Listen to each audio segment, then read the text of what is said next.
Ciao a tutti ragazzi, è vero, sono sparito per un po' ultimamente, ma perché sono stato leggermente assorbito dalle ranked di Modern Warfare 2. Devo dire che le ho trovate fantastiche e la scalata Cremisi è stata una bella challenge per me. Certo, non è il top 250 o l'iridescente, che rispettivamente racchiudono i top 0,1 e 0,5% al mondo dei player di Modern Warfare 2, ma per non essere un pro player e quindi casual player a tutti gli effetti, posso ritenermi soddisfatto di essere entrato nella top 1%. Detto questo, quello che voglio dirvi, e mi rivolgo principalmente a tutti quei player che hanno difficoltà a salire e che magari sono bloccati in quel range che va da bronzo basso a platino alto, che sono esattamente come voi, cioè, ripeto, un casual player, non un professional player. Ergo, tutti voi potete salire. Vi basta avere le giuste nozioni, sapere quali armi usare, quali tattiche adottare, come gestire gli spawn nemici e alleati e molto molto altro. Ed è per questo che con il video odierno voglio inaugurare una rubrica che appunto chiamerò Accademia Ranked. Oggi sarà il primo episodio e parleremo delle armi meta. In futuro invece porterò mappa per mappa e modalità per modalità, così da trattare in maniera dettagliata ogni argomento delle ranked. Non continuo oltre con l'intro, se no dura più l'introduzione che la spiegazione. Iniziamo!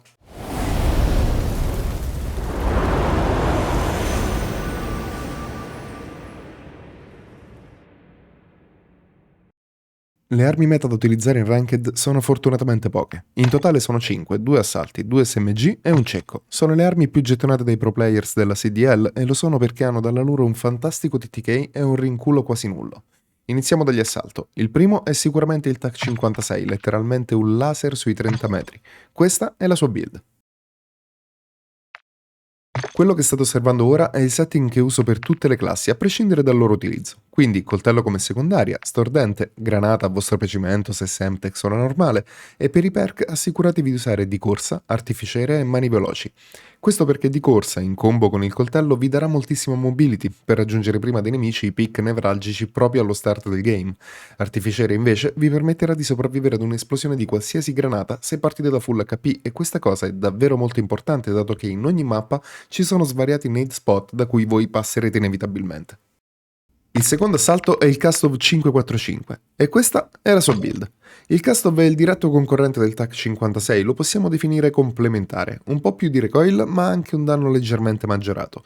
Qui l'ho buildato con il mirino ma potete giocarlo anche in Iron Sight. Personalmente preferisco avere un assalto in Iron Sight e un assalto con il mirino, perché non so se a voi capita ma a me sì, ogni tanto dopo lunghe sessioni di gaming ho bisogno di cambiare sia ottica che arma quando si parla di media distanza, perché non so per quale strano motivo se rimango sempre con la stessa arma e lo stesso mirino a lungo andare la mia aim va a deteriorarsi. Passiamo ora agli SMG. Il primo è assolutamente il Vaznev e questa è la sua build. Con un danno bestiale entro i 10 metri lo rendono l'SMG con il peak rate più alto in assoluto. In recoil si fa sentire se il bersaglio è sui 20 metri ed oltre, ma nulla di ingovernabile. Con il buff ricevuto alla Season 2 Reloaded, il Vel 46 entra di prepotenza in meta. Questa è la sua build. I suoi punti di forza sono il recoil bassissimo e il primo damage drop che cade sui 12 metri, quindi leggermente più lungo del Vaznev, rendendolo in determinati casi più versatile. Eccovi ora una veloce comparazione giusto per darvi un'idea del rapporto tra TTK e metri di ingaggio.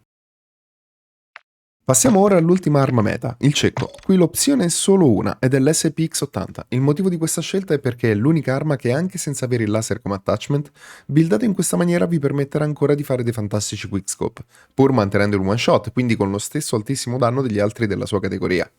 Ora vorrei darvi un piccolo consiglio. Vedo che in molti, in base alla modalità durante i 30 secondi iniziali del game, si sbrigano a cambiare il trophy con il Dead Silence e spesso e volentieri se ne dimentica e poi devono farlo durante la partita.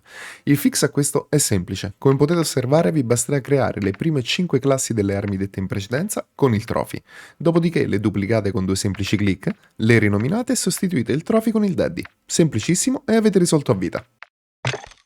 Prima di passare all'ultima parte, vi rubo solo un attimo per dirvi che se il video vi sta piacendo, iscrivetevi, mettete like e attivate la campanella. Per voi è completamente gratuito, ma per il mio canale è di vitale importanza.